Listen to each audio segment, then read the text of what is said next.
আসুন আমরা কোরআন শিখি, আসুন আমরা কোরআন পড়ি। প্রতিদিন একটা আয়াত হলেও কমপক্ষে আমরা যেন কোরআনের অর্থ পড়ি, বঙ্গানুবাদ পড়ি। রাজি আছেন তো? আপনাদের স্মার্টফোন আছে কার কার হাতে? তো এই যে স্মার্টফোন আসছে স্মার্ট বানাইতে, যেই ফোনের মধ্যে কোরআন নাই সে আনস্মার্ট, ঠিক কিনা? যার মোবাইলের ভেতরে কোরআনের অ্যাপস আছে, ডাউনলোড করে অ্যাপস রেখেছে, সেই হচ্ছে আসল smart. He is the real hero, he is the real smart. এজন্য মোবাইলের অ্যাপসের ভেতরে কোরআন ঢুকাইতে হবে। শরীয়তপুরের ছেলেরা খুব সহজ, অ্যান্ড্রয়েড স্যাট ইউজ করলে প্লে স্টোরে যাও, যে তুমি বাংলা কোরআন লিখো, চলে আসবে। আইফোন যদি ইউজ করো অ্যাপ স্টোরে যাও, ওখানে যে বাংলা কোরআন লিখো চলে আসবে। সহজ। এত সহজ হওয়ার পরেও আল্লাহ কি বললেন আমরা যদি না শিখি, না জানি, আল্লাহ কি ক্ষমা করবে? যা বলার সব আল্লাহ বলে দিয়েছে এই কোরআনে। এই কোরআনে শুরু হয়েছে বিসমিল্লাহির রহমানির রহিম দিয়ে, মানে বা দিয়ে। কি দিয়ে? চিল্লায় বলেন না, কি দিয়ে? বা দিয়ে। আর এই কোরআন শেষ হয়েছে সূরাতুন নাস দিয়ে, যে সূরার শেষ আয়াত হচ্ছে মিনাল জিন্নাতি ওয়ান নাস। বা আর সিন মিলাইলে কি হয়? বাস। এবার বাসে চড়া শরীয়তপুর শহরে যাব। ওই বাস না, এই বাস মানে যথেষ্ট, এই বাস মানে সাফিসিয়েন্ট, কাফি। আল্লাহ বুঝালেন এই 30 পারায় 114টা সূরায় আমি যা দিয়েছি এটাই বাস, যথেষ্ট, নতুন করে আর কিচ্ছু লাগবে না। চিল্লায় বলেন ঠিক কিনা? এজন্য মোবাইলে কোরআনের অ্যাপস ঢুকাইবেন। কে কে ঢুকাইবেন আজকে থেকে দেখি? আল্লাহ তুমি সব ভাইদেরকে কবুল করো। আমরা যেন মোবাইলে হিন্দি সিরিয়াল না দেখি, আমরা যেন ড্যান্স না দেখি, উলঙ্গ নৃত্য যেন না দেখি। আমরা যেন এই মোবাইলে কোরআন পড়ি। আমরা কান দিয়ে যা শুনবো তাতে যেন সওয়াব হয়। আমরা চোখ দিয়ে যা দেখবো তাতে যেন সওয়াব হয়, ঠিক কিনা? যেন কানে শুনি সদা তোমার কালাম, হে খোদা চোখে যেন দেখি শুধু কোরআনের আয়াত, শোনো আমার মুনাজাত, শোনো শোনো ইয়া ইলাহি আমার মুনাজাত, শোনো আমার মুনাজাত। পড়েন আমিন। তাহলে আমরা যে কিতাবটারে সঙ্গী বানাবো, কিতাবটার নাম সবাই বলেন।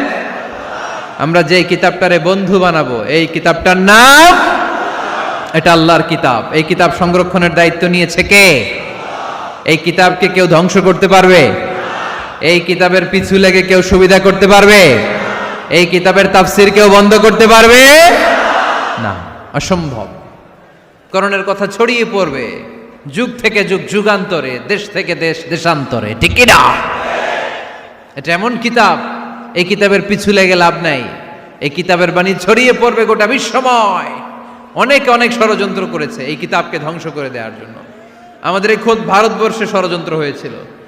ব্রিটিশরা যখন চলে গিয়েছিল, ওরা প্ল্যান করেছিল এই কিতাবকে কি করে আমাদের থেকে ডিটাচ করা যায়, কেমন করে আলাদা করা যায়। এর একটা কমিটি করে দিয়েছে, আপনারা গবেষণা করে দেখেন এই ভারতবর্ষ থেকে কেমন করে কোরআন দূর করা যায়। তারা বুদ্ধি করে বলল, এক কাজ করি, কারণ তাদের কোরআনের কপিগুলো মসজিদ থেকে বের করে আমরা আগুন দিয়ে জ্বালাই দিব, তাইলেই কোরআন শেষ।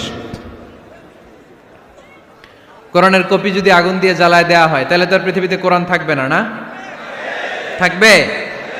যদি আগুন লেগে ধ্বংস হয়ে যায়, ধ্বংস হয়ে যায়, যদি আগুন লেগে যায়, পুড়ে যায় পৃথিবীর সব বইয়ের দোকান, বিশ্ব থেকে হারাবে না পবিত্র কোরআন, বিশ্ব থেকে হারাবে না পবিত্র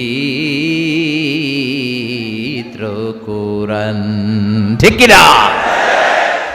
পরে দেখলো না রিসার্চে গন্ডগোল আছে, অ্যানালাইসিস ভুল। আবার নতুন কমিটি পাঠালো তারা ইংল্যান্ড থেকে, 33 সদস্য বিশিষ্ট কমিটি। তারা এসে গবেষণা করে দেখলো না, এই কোরআন আগুনে জ্বালাই দিলে কোরআন দূর হবে না। কারণ আমরা ভারতবর্ষের হেফজখানাগুলোতে যে দেখেছি, ছোট্ট বাচ্চারা মাথা দুলিয়ে দুলিয়ে কোরআন পড়ে। কোরআন তারা শুধু কাগজেই লিখে রাখে না, সিনার ভিতরে গেঁথে রাখে। ওই কোরআন মুসলমানদেরকে শিখিয়েছে কে? সে আল্লাহ বললেন, আর রহমানু আল্লামাল কুরআন খালাকাল ইনসান আল্লামাহুল বায়ান। আল্লাহ বললেন আমি মেহেরবান, আমি কোরআন শিখিয়েছি। আমরা বললাম আল্লাহ আর আপনি কি করেন? আল্লাহ বলেন খালাকাল ইনসান, আমি মানুষ বানিয়েছি। সুবহানাল্লাহ পড়েন। আমাদেরকে তৈরি করেছে কে? জোরে বলতে হবে কে? মানব সৃষ্টির তিনটা পদ্ধতি কোরআনে পাওয়া যায়। পদ্ধতি নাম্বার 1, বাবাও নাই মাও নাই। এই পদ্ধতিতে আল্লাহ কাকে বানাইছে বলেন? আদম আর হাওয়া আলাইহিস সালাম। এদের বাবা মা ছিল? 2 নম্বর পদ্ধতি হচ্ছে মা আছে কিন্তু বাবা নাই। এই পদ্ধতিতে আল্লাহ কাকে বানালেন? কি নাম? ঈসা আলাইহিস সালাম। 3 নম্বর পদ্ধতি হচ্ছে মাও আছে বাবাও আছে। এই পদ্ধতিতে আল্লাহ কাদেরকে বানিয়েছেন? আমাদেরকে বানিয়েছেন। তাহলে পদ্ধতি কয়টা? 3টা। আদম আলাইহিস সালামকে বানানোর পদ্ধতিও 3টা। প্রথমে আল্লাহ তিন লাজিব এঁটেল মাটি নিলেন, তারপর নিলেন হামাইম মাসনুন কাদামাটি, তারপরে এটারে বানালেন ঠনঠনে শুকনো মাটি। সাইয়েদনা আদম আলাইহিস সালামের অবয়ব তৈরি করলেন 60 হাত লম্বা করে। সাইয়েদনা আদম আলাইহিস সালামকে যখন আল্লাহ বানিয়েছেন কয় হাত লম্বা? সহিহ বুখারীর বর্ণনা, লাম্মা খালাকাল্লাহু আদামা ওয়া কানা তুলুহু 60 যিরাআন। আল্লাহ তাআলা যখন আদম আলাইহিস সালামকে বানালেন 60 হাত বা 60 গজ লম্বা করে বানালেন। আপনারাও যারা জান্নাতে যাবেন 60 হাত লম্বা হয়ে জান্নাতে ঢুকবেন। কয় হাত লম্বা? সুবহানাল্লাহ পড়বেন না?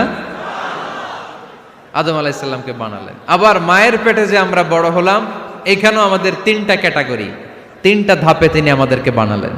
মায়ের পেটে 9 মাস কি করছিলেন মনে আছে আপনাদের? শরীয়তপুরের ভাইরা মনে নাই? কেন? হ্যাঁ, আমাদের কারোরই মনে নাই, ঠিক কিনা? এই 6 মাস 8 মাস কই যে ছিলাম, কোথায় ছিলাম আমরা মনে করতে পারি না। স্মৃতির পাতা হাতড়িয়ে যত পিছনে যাই আর বলতে থাকি। মনে আছে ছোটবেলার কথা? মনে নাই। আমরা সবাই কিন্তু এত বড় ছিলাম না ভাই, ছোট্ট ছিলাম, ছোট্ট। মায়ের জরায়ুর দেয়ালের মধ্যে লেপ্টে ছিলাম। নুতফা, আলাকা, মুদগা, sperm drop, blood clot and the little flesh. ছোট্ট নাপাক পানি ছিলাম। ওইটারে আল্লাহ বড় করতে আরম্ভ করলেন। বড় করতে করতে রক্তপিণ্ড বানালেন। রক্তপিণ্ড থেকে আল্লাহ গোশতপিণ্ড বানালেন। আমরা প্রত্যেকে এরকম একটা গোশতের টুকরা ছিলাম। এটার ভিতরে আল্লাহ কঙ্কাল ঢুকালেন, আমার স্কেলিটন, আমার কঙ্কালটা, আমার অবয়বটা ঢুকালেন। তারপরে আবার গোশত দিয়ে প্যাকেট করলেন, তার উপরে আবার চামড়ার প্যাকেট পড়ায় দিলেন। পড়েন সুবহানাল্লাহ। এরপরে 9 মাস পরে এই পৃথিবীর বুকে স্মুথলি আমাকে আসার সুযোগ দিলেন কে?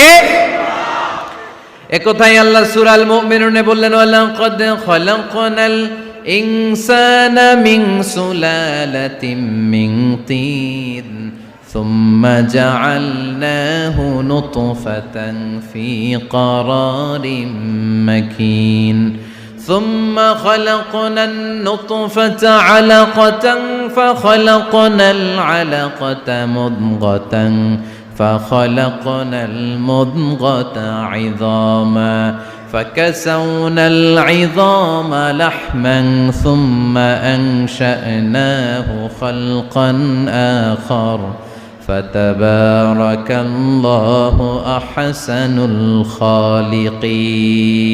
পড়েন আল্লাহু আকবার। মায়ের পেটে আমাদেরকে তৈরি করলো কে? আল্লাহ। 10 মাস আমাদেরকে খাবার দিল কে? অক্সিজেন দিল কে? দেখেন দুনিয়ার কেউ কিন্তু আমার খোঁজ নিতে পারে নাই ভিতরে, যে পারছে ওই গোপন জায়গায় একজন আমার রিজিক দিত। তিনি কে? আমার নাভির সাথে আমার মায়ের জরায়ুর একটা কানেকশন ছিল। ওই একটা লাইন দিয়ে আমাদের সবাইকে আল্লাহ খাবারের ব্যবস্থা করেছেন, পানির ব্যবস্থা করেছেন, বাতাসের ব্যবস্থা করেছেন। দুনিয়ায় আসার সাথে সাথে দুনিয়ার মানুষরা ওই খাবারের লাইনটা কেটে দেয়, ঠিক কিনা? শরীয়তপুরে বোধহয় রেখে দেয়। কি করে? কাটাপ। দেখবেন সিজার করার পরে বাচ্চাদেরকে বের করে কেচি দিয়ে যারা সিজার করে ডাক্তাররা কি করে? কেটে দেয়। বাচ্চার পা ধরে মাথাটা নিচু করে নিতম্বের মধ্যে থাপ্পড় মারে কয়েকটা, তারপরে বাচ্চা ওয়া ওয়া করে কেঁদে ওঠে, ঠিক কিনা? আমরা আমাদের কানে শুনি ওয়া ওয়া, আসলে সে আল্লাহর কাছে কেঁদে কেঁদে ফরিয়াদ জানায়, বলে আল্লাহ 9 মাস